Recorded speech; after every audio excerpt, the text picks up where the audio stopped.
Namaste and welcome to Chitti Media. My name is Payal and I am your host today. I am here with Mohan Prabhu ji.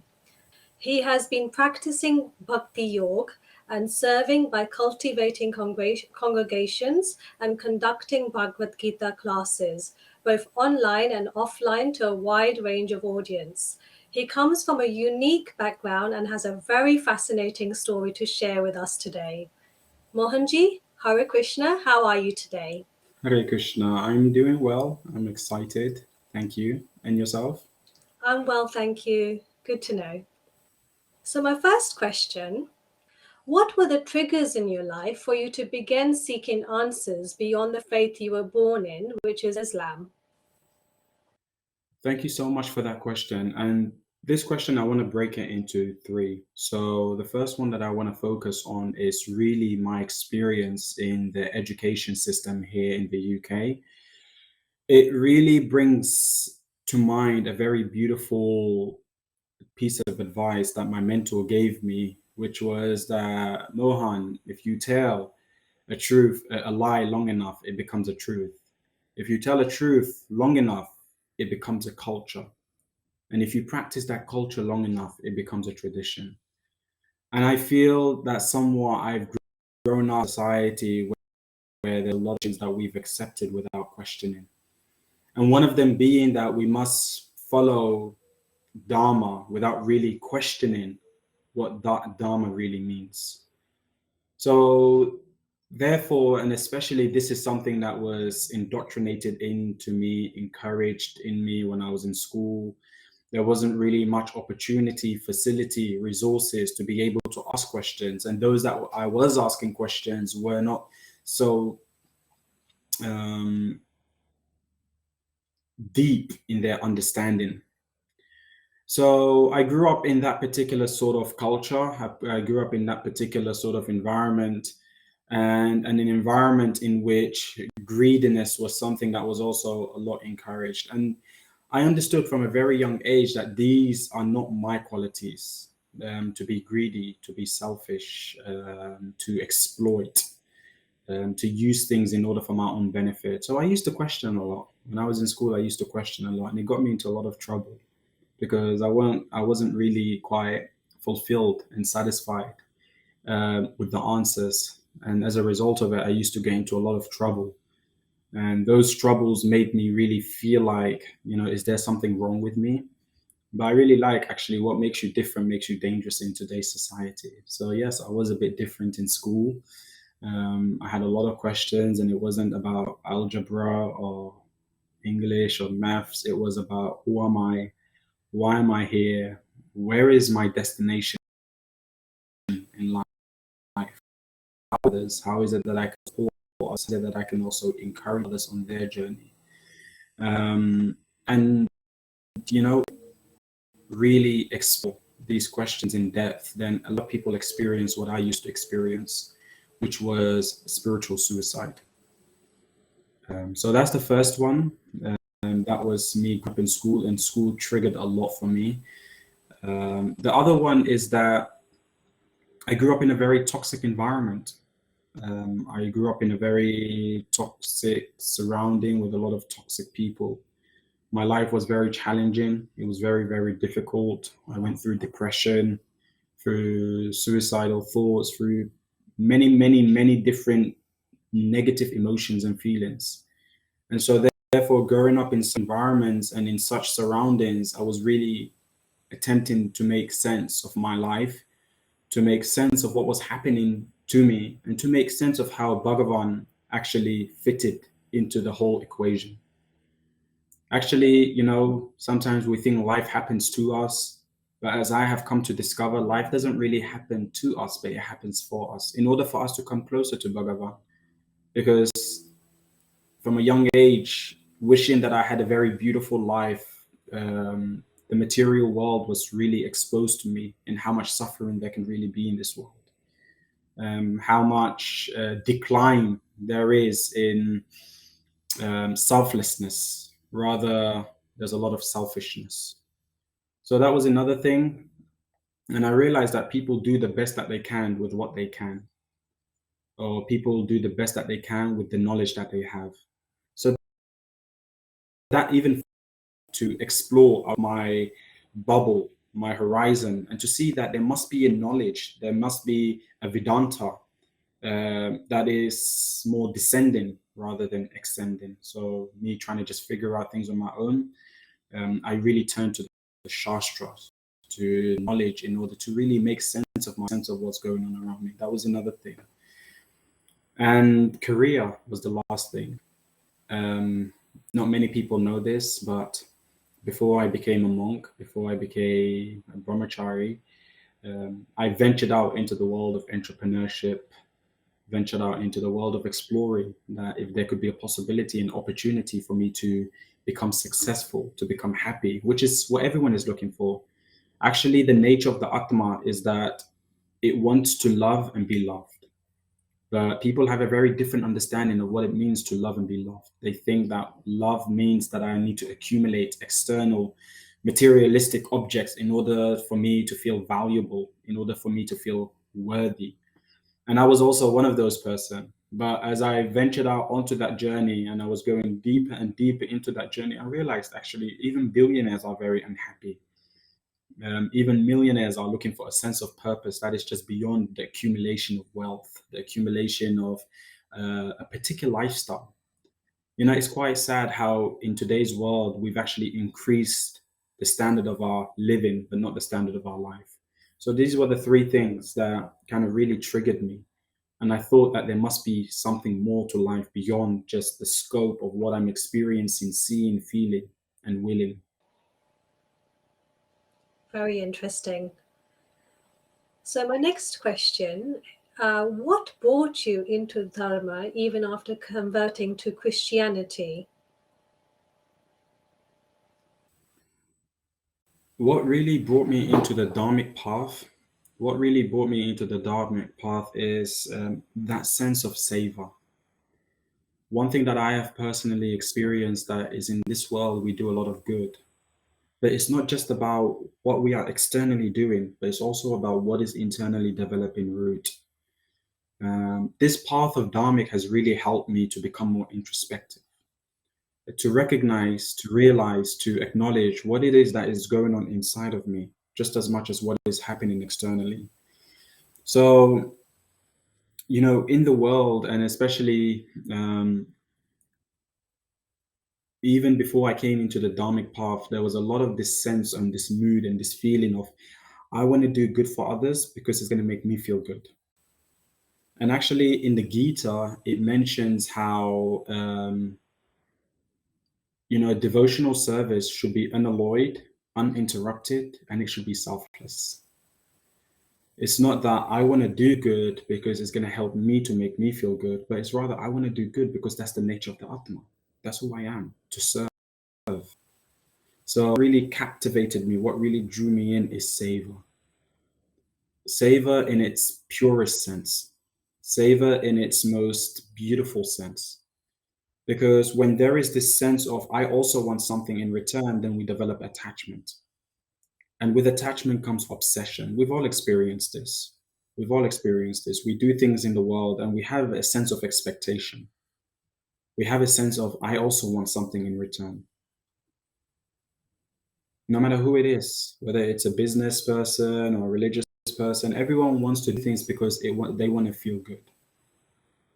But yeah, this journey, this path, this journey, what really captivated me the most is how we sort of take the attention away from ourselves and rather direct that attention towards Bhagavan.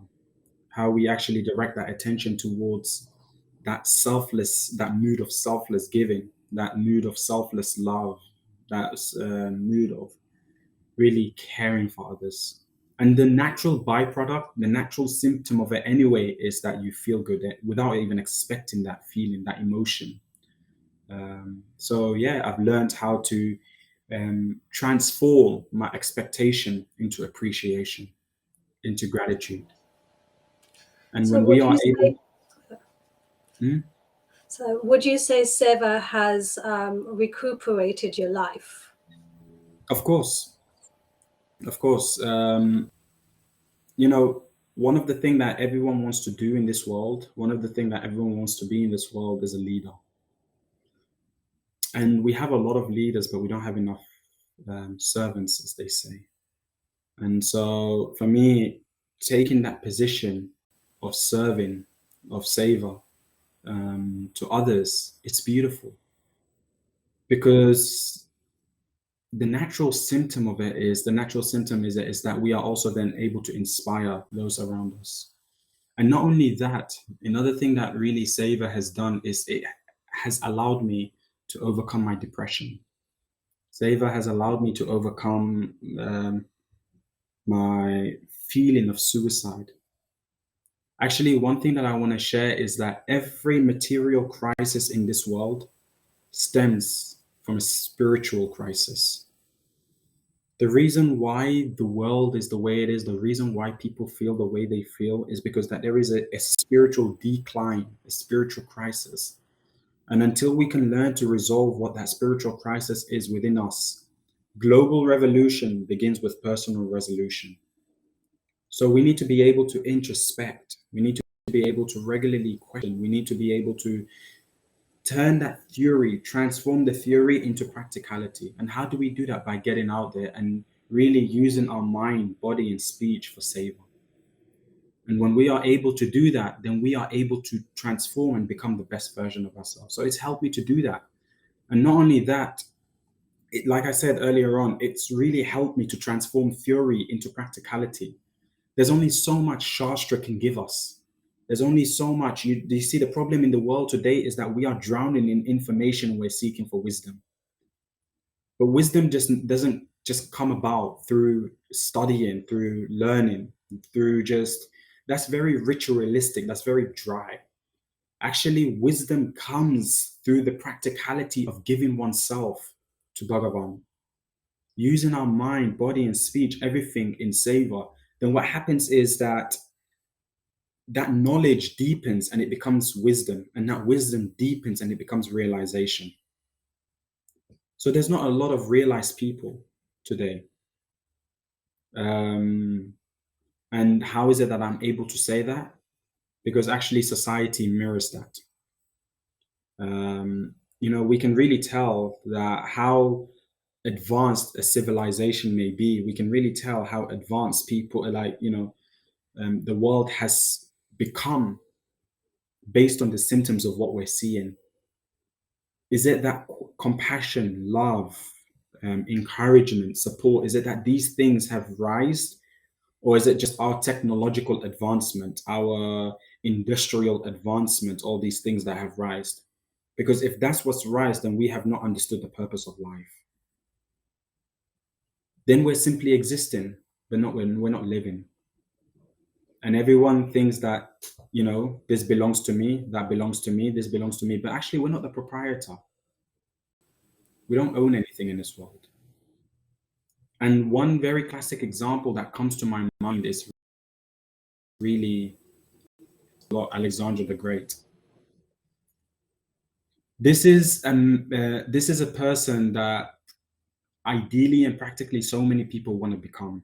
Everyone wants to become like Alexander the Great. They want to conquer, they want to exploit, they want to take, the grab. But Alexander the Great, there was when he passed away, there was 4 wishes he made, but I can only remember 3, so I'll just share the 3. The first one was that when I pass away, let the palms of my hand face upwards.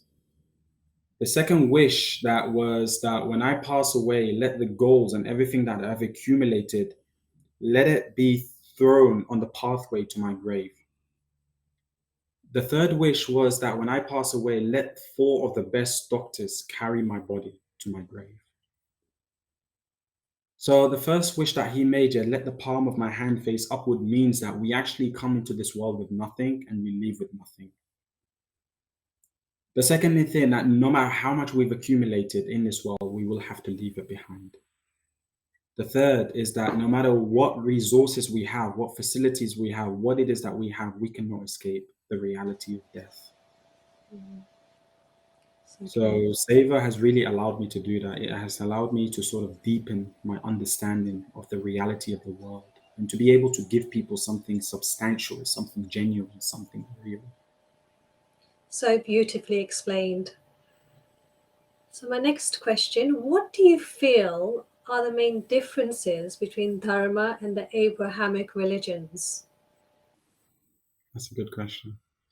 As someone that was practicing the Abrahamic religion, first I must acknowledge what I can appreciate about it, which is that the beauty of the sadhana bhakti. Actually, Abrahamic religion has taught me a lot about how to be deep, how to be introspective.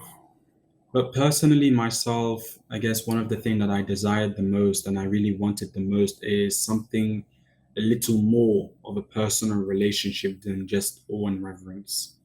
So, therefore, when I came into the path of Sanatan Dharma, one thing that I really got the opportunity to experience is to know about Bhagavan on a more personal and intimate level, to know about the feature of Bhagavan, to know about the pastimes of Bhagavan, to know about, you see, what I'm really trying to say is that to be able to intimately love someone, to be able to intimately appreciate someone, to be able to um, really yeah, to be able to love someone, you want to know more and more and more and more about that person. You want to be able to see that person. And so for me, myself and I really was able to relish that. I was really able to experience that and see that for myself.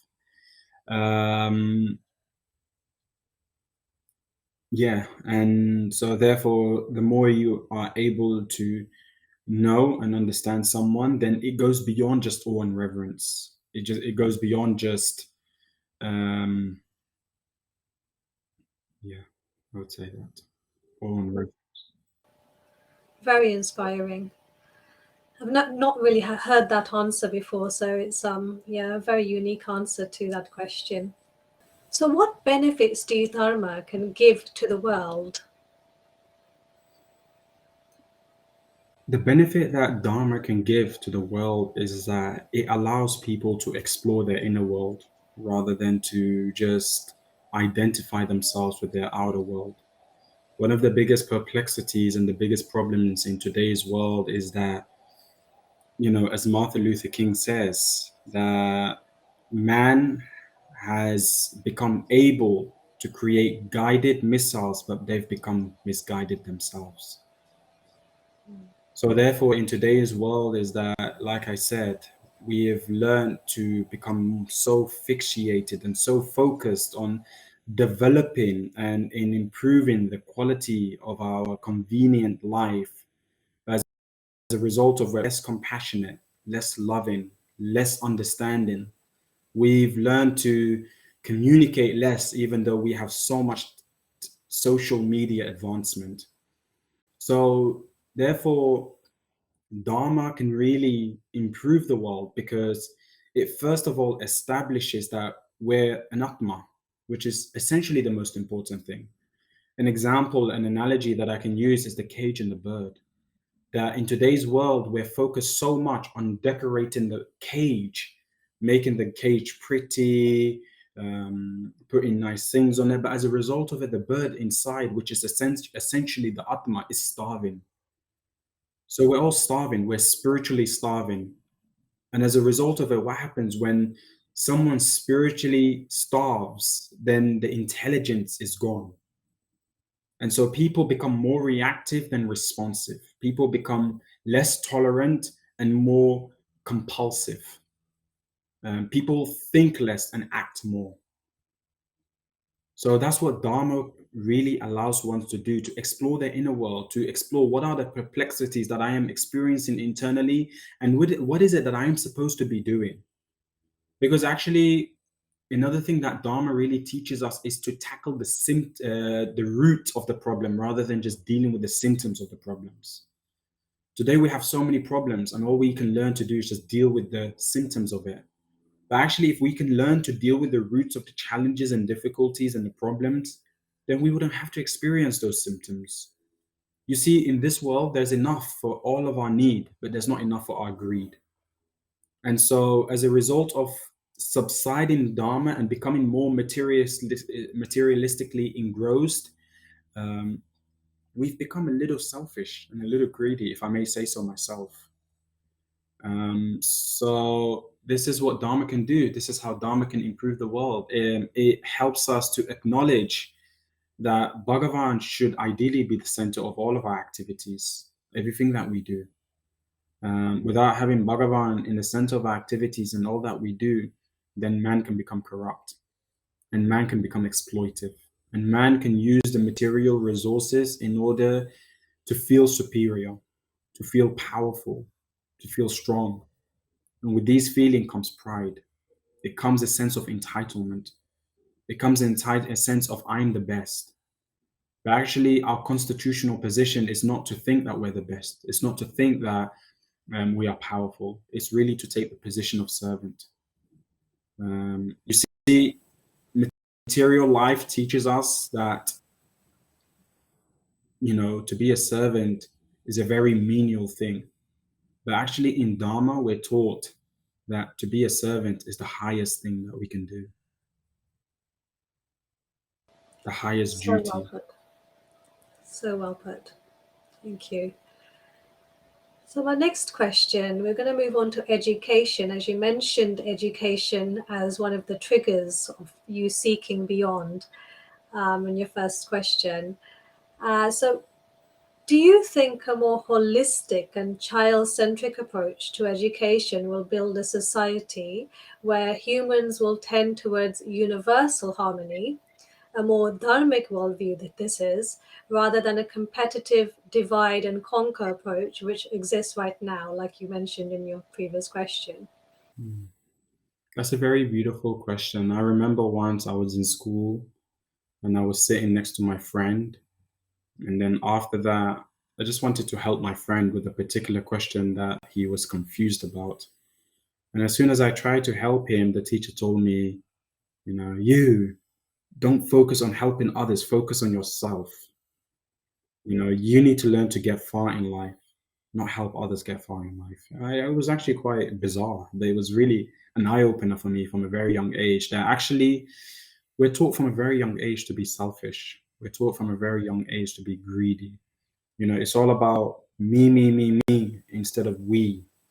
It's all about how can I succeed in life rather than how can I help others to succeed in life. So we've been brought up in a culture and a society of scarcity, of fear, that we must defend for ourselves. And as a result of it, as I've mentioned, when emotions are high, the spiritual intelligence or the Atma becomes very difficult to listen to, especially emotions of fear, emotions of scarcity, emotion of anxiety, emotion of doubt. But actually, you see, the qualities of the Atma is Satchit Ananda. It's full of bliss, full of wisdom, and it's eternal. These are our inherent qualities. And because these are not taught to us from a young age, and instead we're taught that we must, over endeavor, we must over strive. As a result of it, we become confused, we become scared. So what it is that when a child is taught a more of a holistic way to go about living their life and performing their duties and responsibilities, what cultivates within is a mood of love and devotion.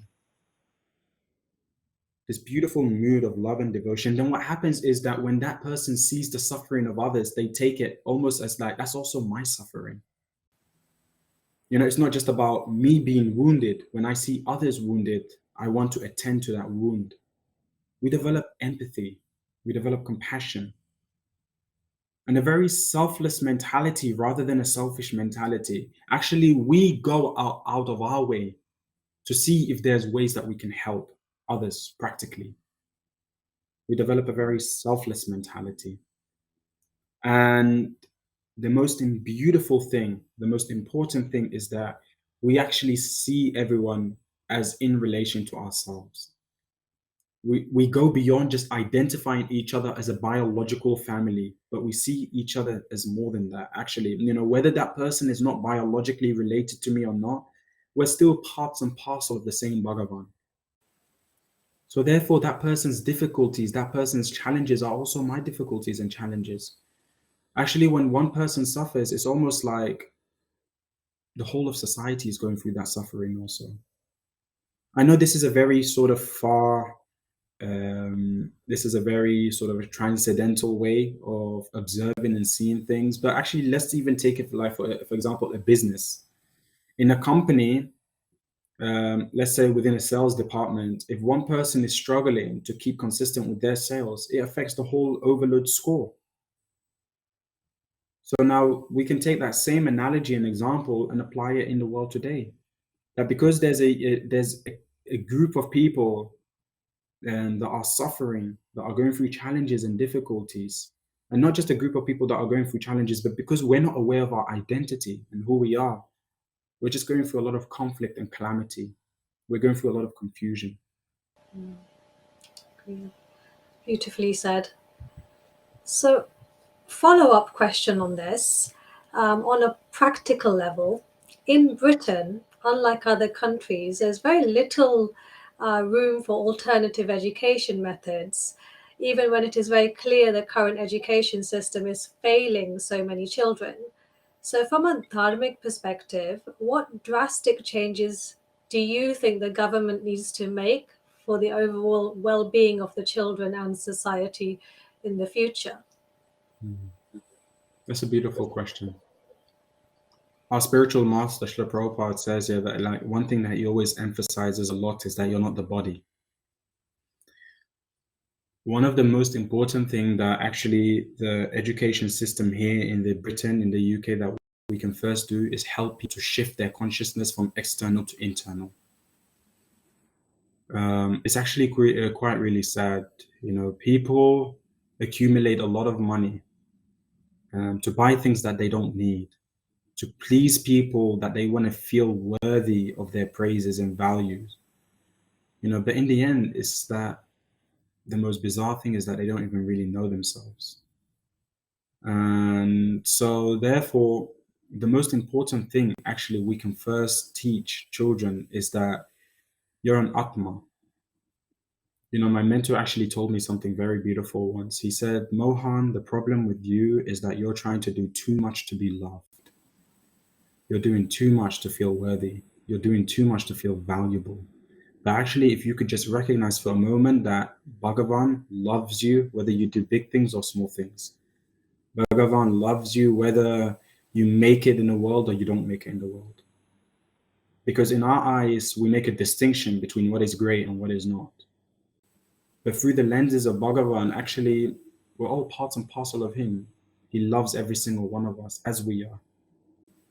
So that's the first thing, that when we can shift the consciousness from material, which is that I have to accumulate a lot to feel valuable, to feel loved, to feel worthy, to internal, that I will do the best that I can. And no matter what happens, I'll attach to the result of my activity. I will be content. I'll be appreciative and grateful. Then what happens is suddenly this pressure, this burden gets lifted from our shoulder. And it's actually one of the biggest reasons why you can see that depression is rising. The tendency for suicide is also rising. People feel more anxious, more stressed, more worried. It's because they're carrying a burden on their shoulder that doesn't necessarily have to be there, but is carried on from actually school. Because school tells us that we have to be successful.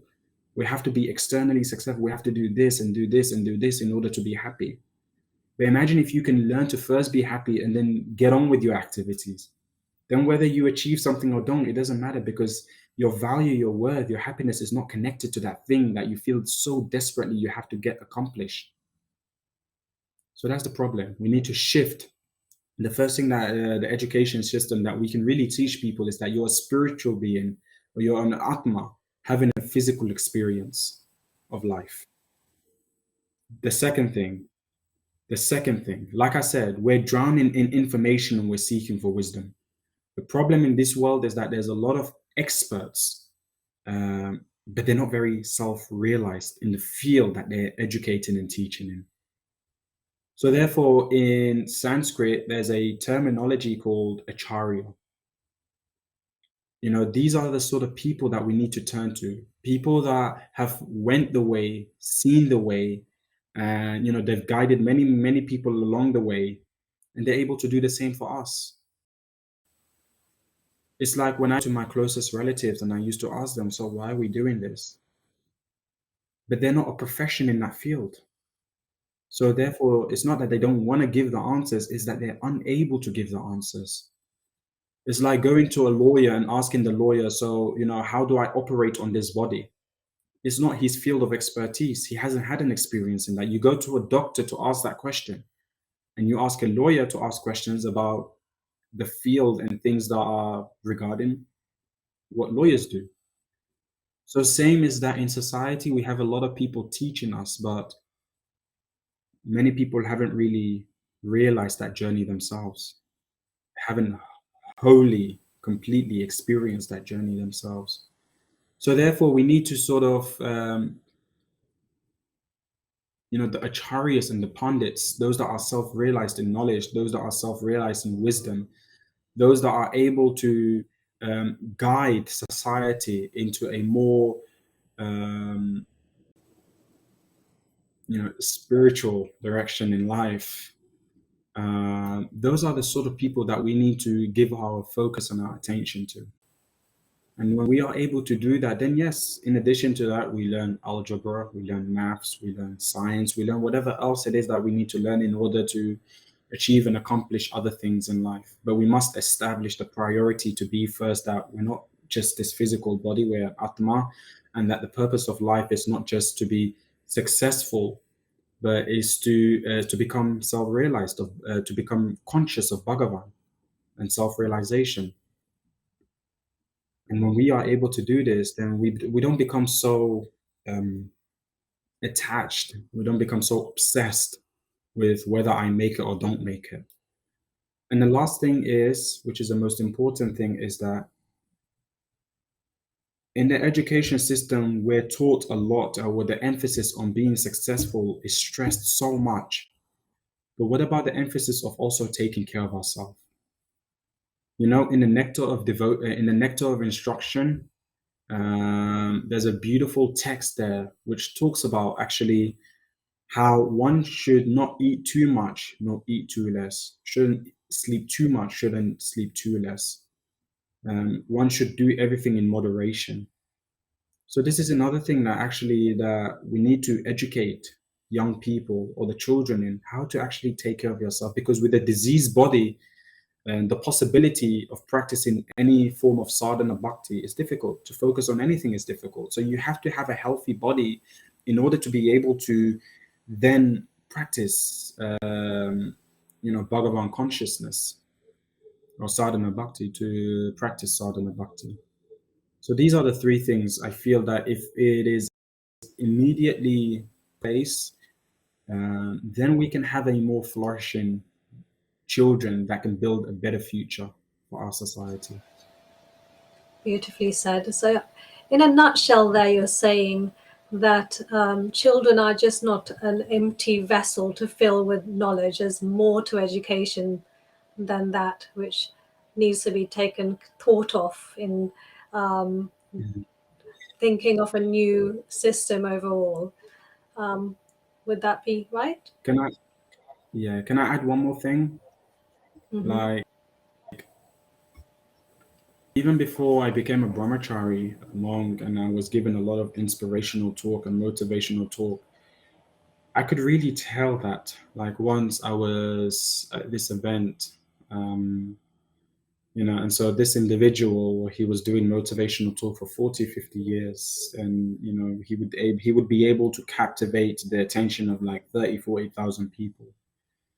And so there was one particular person that used to attend this program for 3, 4, 5 years, and it was like a very motivational seminars. But this individual winded up committing suicide anyway. So you can see that in the world today, motivation and inspiration is not enough. People are looking for something a little bit more substantial, something a little bit more real, something that relates and speaks with the Atma. And no amount of inspiration alone and motivation alone can actually replace that. it's not the answer for that. So that's what this path of sadhana bhakti has really taught me. It's taught me that it goes beyond just being inspired and being motivated. It's taught me that we must learn to do the needful, the dutiful. And then when we're able to do that, then internally how strong we become oozes and emanates outside and around our environment and surrounding and around us. So, my final question. I'm sure there are many people in the audience who are currently going through a dilemma in their lives, born in a family of a certain faith, but that faith does not serve their own true nature or life challenges. Drawing from your life experiences, what advice would you give to them? It's a very beautiful question. So, really, the first is that don't allow anything to take away your ability to be able to ask questions. The quality of our question determines the quality of our life. And actually, if we take from the Srimad Bhagavatam, the most beautiful question that is asked is the question of what is one who is about to die soon? What is the duty of one that is about to pass away soon? And actually, that is all of our reality. We have such short period of time in this world. And so therefore, it is time to get serious. It is time to get serious about really what the purpose to our existence is. So that's the first thing. Always question. But don't question in the mood of, I'm going to prove something wrong. Rather question in the mood of, I want to learn. I want to be able to understand. I want to be able to become a better version of myself. So it's not just about question, it's about the mood in which we question. If we actually question in the wrong mood, then that's not healthy for us. Then we don't get any benefit out of that. Then we're not able to learn. The most dangerous thing that one can say is, I know it already. So that's the first thing, question. The second thing is find the right association, Sangha. So even if you have the right questions and you find your answers, it's very difficult to break through a dogmatic lifestyle when everyone else around you is living that sort of lifestyle. So you must find a community, you must find a support, you must find people that can encourage you, that can inspire you, that infuse you on that journey. It was difficult also for myself, but one thing that really helped me is just to have supportive people around me that I can regularly talk to, connect with, and communicate. That's one of the biggest thing in the world today, you see, is that people don't have people to talk to. So as a result of it, actually, all those confusion, those perplexities, those dilemmas are just sort of building up and boiling up inside of us. And we don't know how to address it. We don't know what to deal with it. We don't know what to do with it, how to deal with it. So find the right association. The third thing is learn to ask for help. Sometimes pride gets in the way and we don't want to ask for help. Even if we have the right questions, we have the right associations, the dilemma is that we don't want to be direct. We don't want to be direct about our problems. We don't want to be direct about our perplexity. So then therefore it's like we're asking all sort of different questions, but not the question that really has to do with what it is that we're finding problematic. And actually in the Nectar of Instruction, it also talks about how one of the loving exchanges between two people is to be able to reveal one's mind in confidence. So we must be able to have people in our life that we can reveal our mind and our heart to. It doesn't have to be a lot of people, but quality. Fourth thing is japa. We have to be deep. How can we learn to ask the right questions? How can we learn to associate with people in quality? How can we learn to ask good questions if we're not introspective, if we don't go deep within ourselves? So we must also spend time to do japa. Spend time to sit down and really to connect and to communicate to a Bhagavan. When we are able to do that, then we're able to be in a better space, to be able to understand things better. Otherwise, we're clouded by the material energy. And actually, Krishna in the Bhagavad Gita says that, you see, the most difficult things to overcome in this world is the material nature. the most difficult thing to overcome in this world are the modes of material nature, the passionate energy, the ignorant, the passion and the ignorance, the goodness. These are the difficult things to overcome. So we must also learn to spend some time with our japa. And last but not least, be compassionate to yourself. It is not an easy journey. Be kind to yourself. What does compassion mean, actually? This is something I wanted to cover earlier on. Compassion to others doesn't mean just simply feeling sorry for them and just feeling their pain, but also being able to give them something substantial, something genuinely that can help them. That is real compassion. There's another form of compassion, which is just for feeling sorry for people. But what is the use in such a compassion? So real compassion means being able to give wisdom, being able to give knowledge that can really help people to overcome their suffering. And similarly, that same compassion can then be directed towards ourselves. It's about being genuinely real and honest with ourselves. And also being patient on this journey. It's a very, very long journey, so we must also learn to be patient and enthusiastic.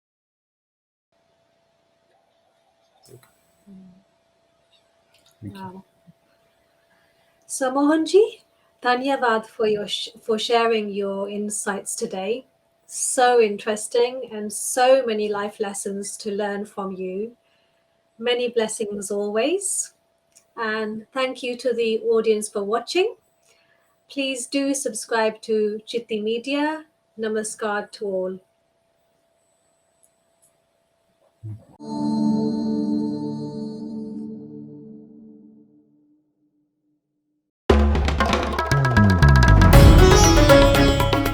Namaste. We hope you enjoyed this Chitti Media content. Please remember to subscribe to us and switch on the notifications for this channel. For our other social media links, more content and to support our work, please visit citti.net. Dhanyavad. Namaskar.